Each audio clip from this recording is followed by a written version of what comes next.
Hey, what's up, guys? Today I wanted to discuss whether or not social media influencers, YouTubers, and celebrities are good or bad for the sport of boxing. So stay tuned.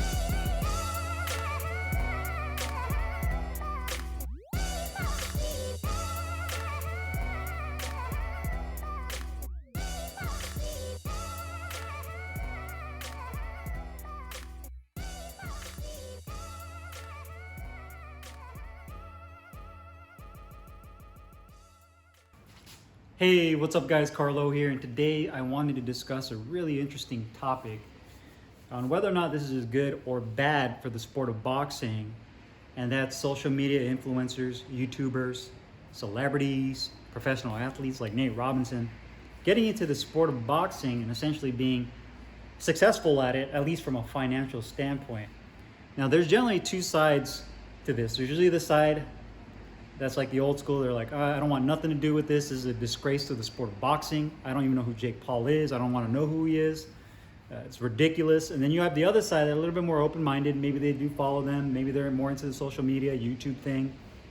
And they're like, no, that's great for the sport of boxing. It's bringing more revenue and more attention to the sport of boxing. It's a great thing, etc. Now, from a monetary standpoint, if you're a promoter, no matter what kind of smoke they try to blow up your ass, the promoters, their bottom line is the bottom line. It's this money. So you can see why guys like Eddie Hearn or DAZ and these promotion companies are willing to put their financial backing on guys like Jake Paul, Logan Paul, KSI, all these guys, because of how big of a following they have on social media, whether it's their Instagram account, their YouTube, they're influencers, right? So he knows that he can make a ton of money off of these guys, regardless of their experience level, just based on their following.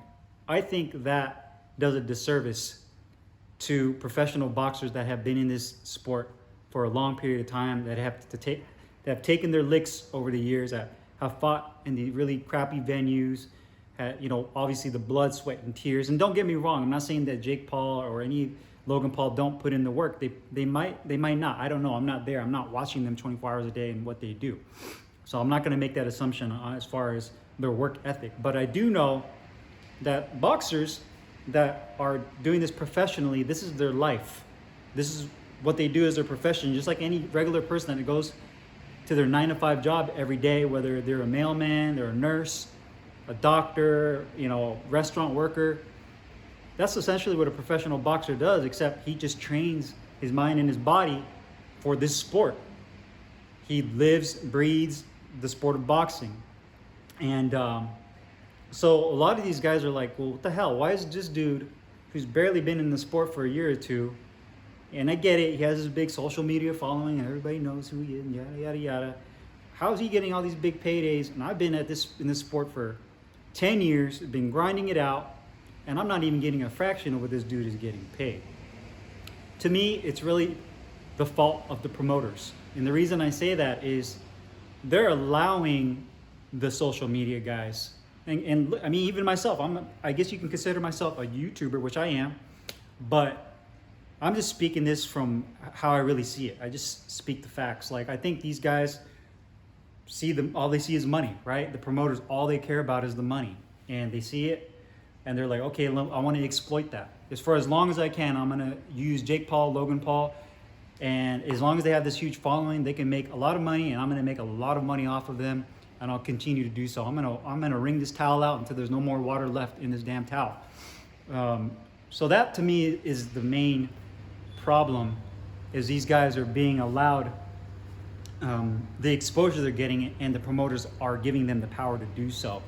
So I wouldn't really get so mad at Jake Paul or Logan Paul or these influencers, because to be honest with you, if you're in the position they were in, you would take millions of dollars too. You'd be like, well, okay, if you're going to give me a fight and I'm able to make $5 million on pay-per-view and you're saying go for it, you're not going to say no to that.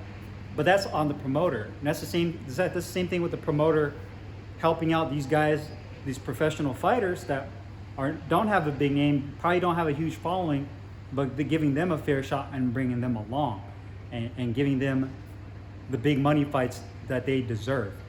And so to me, that's the biggest issue, is the promotional companies that are giving these dudes the shine.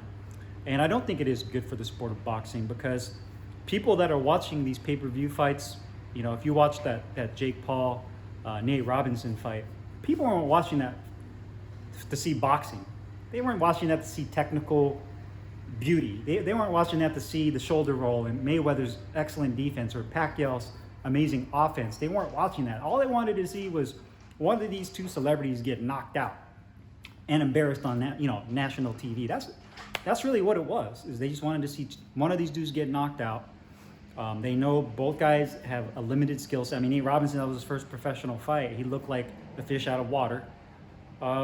So it's not really good for the sport of boxing, because you're not bringing on people that are going to consistently watch boxing matches unless there's some kind of influencer name attached to it. It's not like the boxing heads like you and me, where I'm watching the Friday night fights. I'm watching the amateurs and the low rung, the unranked fighters that haven't even gotten a title shot yet. Matter of fact, those are some of my favorite fights to watch, because they have a lot more to prove. Obviously, we love watching all the elite fighters, Canelo, Pacquiao, all the top guys, Tyson Fury, get in there and do their thing. But I really enjoy the no-name guys, the guys that are kind of on the come up, the prospects that we really don't know about. That's what really gets me excited when I want to watch, because now I can see them in their early stages of the career before they hit it big. So the casual watcher is not going to watch those kind of fights. In my opinion, you might get a small percentage of whoever watched that Logan Paul or that Jake Paul, Nate Robinson fight. You might get like a fraction of whoever watched that on pay-per-view to actually come back again to rewatch, a regular boxing match with people that they've never heard of in their life. So, that's kind of my thinking on that. My analogy to that is like, say you're the young dude, right? And you get a job working for a plumber, a plumbing company. You get on the job and there's a plumber there. This dude is in his 60s. He's been working there for like 20 years, right?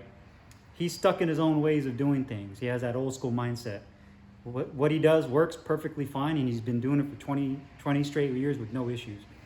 Here comes you. You're this young dude that has all these new ideas of maybe how you can fix drains or make plumbing repairs better or more efficiently than him. And he might not take to that. He'd be like, well, who the hell are you to tell me how to do that? I've been doing this for 20 years and it's been working perfectly fine. And that new kid might not be wrong. His ideas might be better. So there's not really any right or wrong. So to me, the older dude is like the old school boxing fans.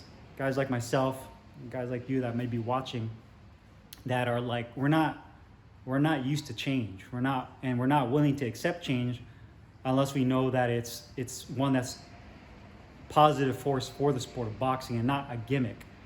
And to me, the new kid is the guy that is like these influencers. They're like, come on, man, we can show you. We'll try, we have a huge following, man. Let me just get into the sport of boxing and I can bring a lot of attention. Well, I'm like, well, that's not sustainable. You're not bringing fans here that are going to be here for the long haul for the sport of boxing. You're just bringing people that just want to see you fight and the entertainment that comes with it, and seeing like two celebrities go at it. And it's almost like they enjoy seeing people with a lower skill level get in there and just kind of throw haymakers and seeing someone get knocked out. Because if they were two technical boxers, then they would have been in the sport much longer, and it wouldn't be so much like a social media deal as it would be two professional boxers going face to face and seeing who the winner is. So again, I'm not with it. I don't think it's good for the sport of boxing. I think it's good for the promoter's bank account. But to me, it's not good. And obviously the influence of those boxers like Logan Paul, Jake Paul, KSI, Nate Robinson, whoever, it's good for their bank account, but it's not good for the sport of boxing. So that's my thoughts on it. You guys put your thoughts down below, whatever you guys think. Agree or disagree with me. Just let me know what you guys think. I'll see you guys later. Peace.